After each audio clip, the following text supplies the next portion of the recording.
My dear students, this is class 11 maths, chapter 3 trigonometry, exercise 3.6 question number 4 பார்க்க போறோம். ஓகேவா?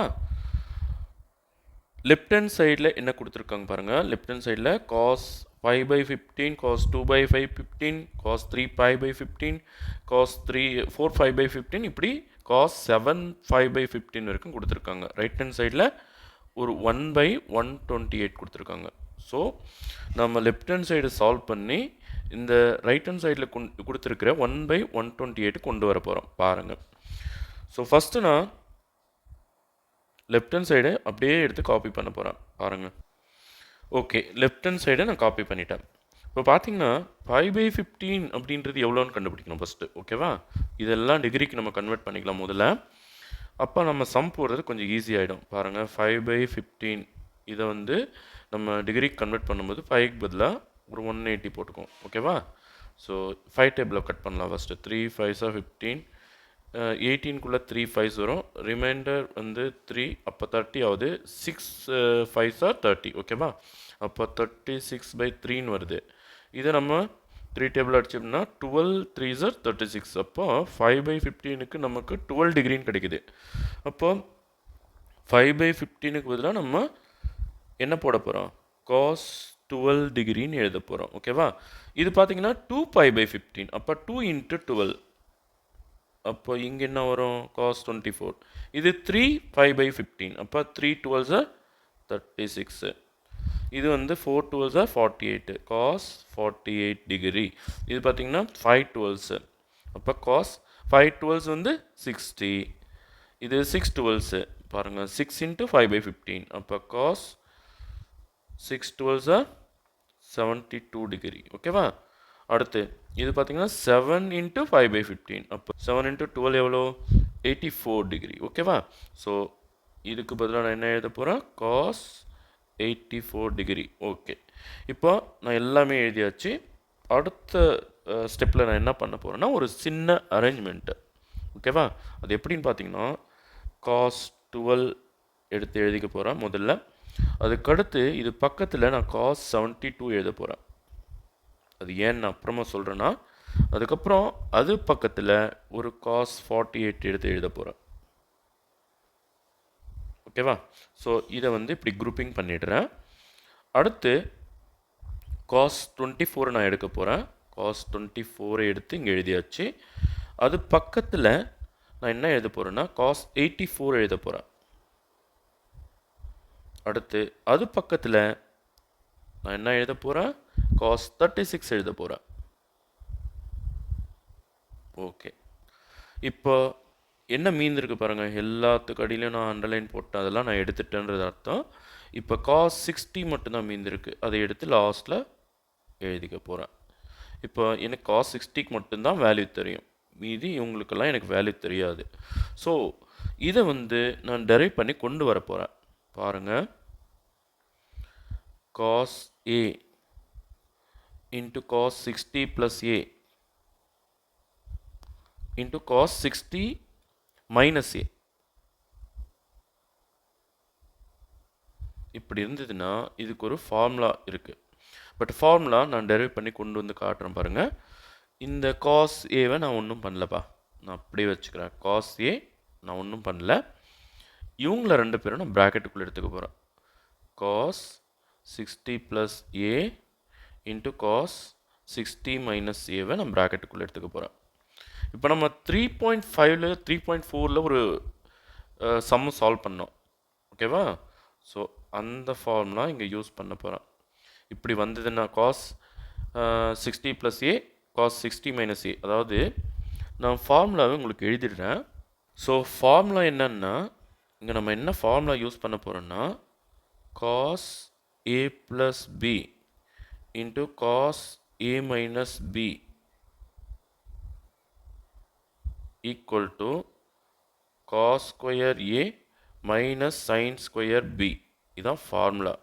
So இங்கே என்னோட a வந்து 60 டிகிரி, என்னோட b வந்து a. ஓகே, நான் வெளியே இருக்கிற cos a ஒன்றும் பண்ணல, நான் அதை எப்படியே வச்சுக்கிறேன்.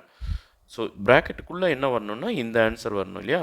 ஏவோட பிளேஸில் 60 இருக்குது, அதனால் cos ஸ்கொயர் 60 எழுதிடுறேன். அப்புறம் மைனஸ் போட்டுண்டு சைன் ஸ்கொயர் என்ன எழுதணும்? ஏ வந்திருக்கு, பியோட பிளேஸில் ஏ வந்திருக்கு, அப்போ சைன் ஸ்கொயர் ஏ எழுதணும். ஓகேவா? சரி, அடுத்த ஸ்டெப்பில் காஸ் ஏ நான் ஒன்றும் பண்ணல. இங்கே காஸ் 16 வேல்யூ எனக்கு தெரியும், 1/2 ஸ்கொயர் வந்திருக்கிறதுனால நானும் ஸ்கொயர் பண்ணிக்கிறேன். இந்த சைன் ஸ்கொயர் ஏவை வந்து நான் 1 - காஸ் ஸ்கொயர் ஏன்னு எழுதிக்கிறேன்.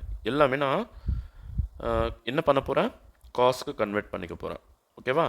ஸோ வெளியே அவுட்டரில் ஒரு ப்ராக்கெட் இருக்குது, அதையும் நம்ம போட்டுக்கலாம். ஓகே, அடுத்த ஸ்டெப்பில் காஸ் ஏ அப்படியே இருக்கட்டும். இப்போ 1க்கு ஸ்கொயர் பண்ணால் 1 தான் வரும், 2க்கு ஸ்கொயர் பண்ணால் 4 வந்துடும். இந்த மைனஸ் நான் உள்ளே எடுக்க போகிறேன், அப்போ -1.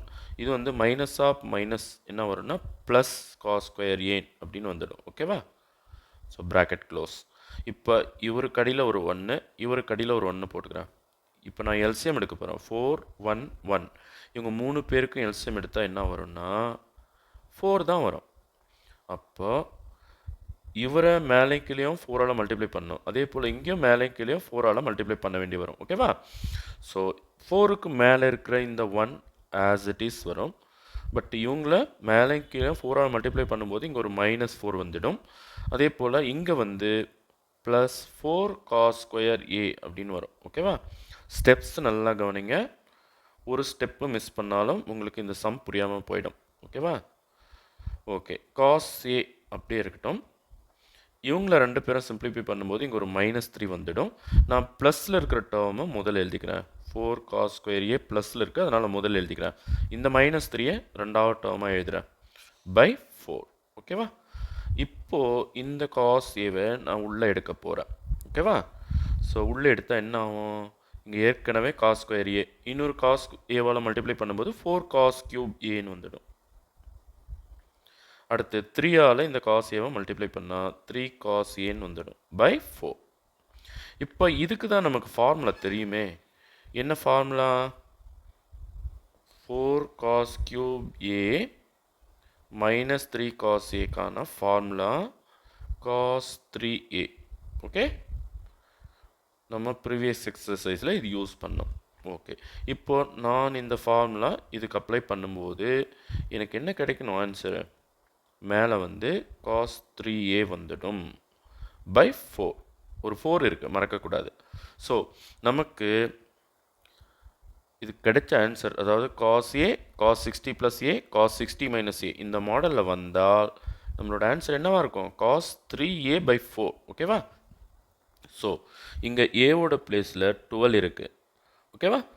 ஸோ நான் இதை மாற்றி எழுத போகிறேன் பாருங்கள், காஸ் 12 ஆஸ் இட் இஸ். ஏன்னா இவர் தான் நம்மளோட ஏ. அடுத்து காஸ் 72 நான் எப்படி எழுத போகிறேன்? காஸ் 60 + 12. ஓகே, 60 + ஏ பாருங்கள், இந்த ப்ராக்கெட் வந்தாச்சு. இவரை நான் எப்படி எழுத போகிறேன்? காஸ் 60 - 12. 60ல் 12 கழிச்சா 48 தானேப்பா. ஸோ இவங்களுக்கு ஒரு ப்ராக்கெட் போட்டாச்சு. அடுத்து இந்த ப்ராக்கெட் நம்மளோட ஏ யாருங்க? 24. Okay, cos 24. இவரை எப்படி எழுத போகிறேன்? காஸ் 60 + 24 அப்படின்னு எழுத போகிறேன். அடுத்து இவரை எப்படி எழுத போகிறேன்? காஸ் 60 - 24. வேணால் நீங்கள் கழித்து பார்த்துக்கோங்க. 60ல் 24 கழிச்சா நமக்கு என்ன வரும்? 36 வரும். ஓகே, இவங்களுக்கு ஒரு ப்ராக்கெட் போட்டாச்சு. இப்போ இந்த காஸ் 60க்கு ஒரு 1/2 போட்டுக்கிறேன் லாஸ்ட்டில். ஓகே, எல்லாரும் வந்தாச்சு. இப்போது நம்ம ஏவோட பிளேஸில் 12, அப்போ இது 60 + ஏ, இது 60 - ஏ. ஃபார்முலா யூஸ் பண்ணிடலாமா? பாருங்கள், இப்படி வந்தால் cos 3a by 4. Okay, cos 3 into நம்மளோட ஏ யார்? 12 பை 4 இன்ட்டு இங்கே பாருங்கள், நம்மளோட ஏ யார்? 24. So cos 3 into 24 by 4. அடுத்து இங்கே ஒரு 1/2 இருக்குது, அதை மறந்துடாதீங்க. Okay, cos 3 into 12 36 degree by 4 into cos 3 into 24 cos 72 degree by 4 into 1/2. இப்போ இன்னும் ஒரு 2 ஃபார்முலா நம்ம எக்ஸாம்பிள் சம் 3.29ல் கண்டுபிடிச்ச வேல்யூஸ் பாருங்கள். இது போய் பாருங்கள், இந்த எக்ஸாம்பிள் சம் நான் தெளிவாக போட்டு வச்சுருக்கேன். அதில் இந்த ரெண்டு வேல்யூ இருக்கும். அதாவது cos 36க்கான வேல்யூ இருக்கும். என்னென்னா √5 + 1/4. அடுத்து இதை கொஞ்சம் நான் கன்வெர்ட் பண்ண போகிறேன், சைனுக்கு கன்வெர்ட் பண்ண போகிறேன். பாருங்கள், cos 72க்கு டைரக்ட் வேல்யூ இல்லை. ஸோ அதனால் நான் என்ன பண்ண போகிறேன்னா இதை கன்வெர்ட் பண்ண போகிறேன். ஓகே, cos 36/4 நான் அப்படியே எழுத போகிறேன். ஆனால் இந்த cos 72 இருக்கு இல்லையா, cos 72-ஐ cos 90 - 18ன்னு எழுதலாம். cos 90 - θ என்ன, sin θ. அப்போ இது sin 18 டிகிரின்னு வந்துடும். sin 18க்கான வேல்யூ நமக்கு தெரியும். sin 18 டிகிரிக்கான வேல்யூ வந்து √5 - 1/4. இது ரெண்டுமே நான் வந்து எக்ஸாம்பிள் 3.29ல் போட்டு வச்சுருக்கேன்.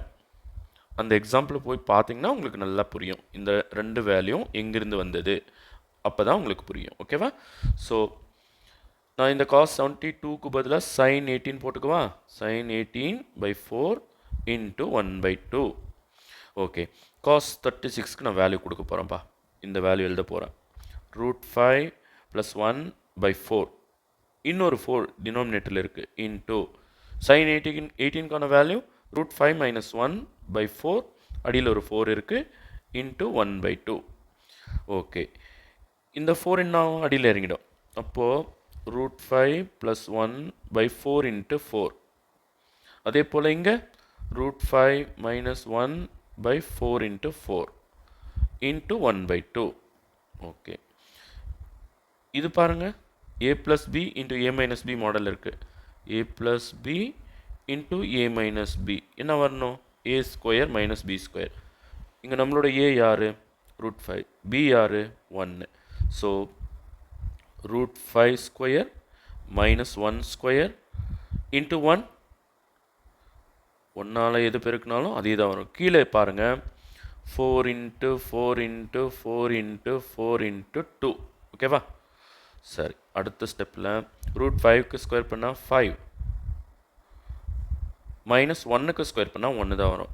1ஆல் எதை பெருக்கினாலும் அது அப்படியே வரும். அதனால் நம்ம அதை விட்டுடலாம். கீழே என்ன இருக்குப்பா, 4 × 4 × 4 × 4 × 2. இப்போ 5ல் 1 கழிச்சா எவ்வளோ, 4. கீழே 4 × 4 × 4 × 4 × 2. ஒரு 4 மட்டும் இது கட் பண்ணிடலாமா, மேலே 1 வந்தாச்சு. அப்போ 4 4s are 16, 16 4s are 64, 64 × 2 128. So 1/128 இதுதான் நம்மளோட ரைட் ஹேண்ட் சைடு. பாருங்கப்பா, அவங்க கேட்டது வந்து left hand side equal to 1/128 அப்படின்னு ப்ரூவ் பண்ண சொல்லி கேட்டிருக்காங்க. ஸோ அவங்க கேட்டதை நம்ம ப்ரூவ் பண்ணிட்டோம். ஓகேவா? Hence proved. Thank you students.